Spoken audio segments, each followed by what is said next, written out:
ऐसी इम्प्रेसिव किस्म की जो खातून है सुल्ताना आपा, इतनी इंडिपेंडेंट, इतनी कामयाब, इतनी हम्बल, इस तरह के रोल मॉडल्स हमारे लिए बहुत ज़रूरी हैं।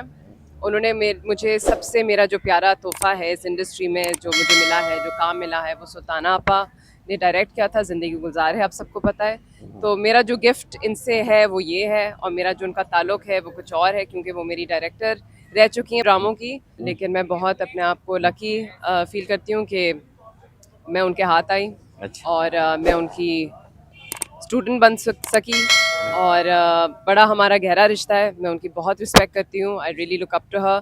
और वो हमेशा चाहती हैं कि वो अपने मुल्क के लिए बेहतरी करें, यंग लोगों के लिए काम करें, इंस्पायर करें, और डेफिनेटली उन्होंने अपना एक बहुत ही खूबसूरत लेगेसी पीछे छोड़ा है।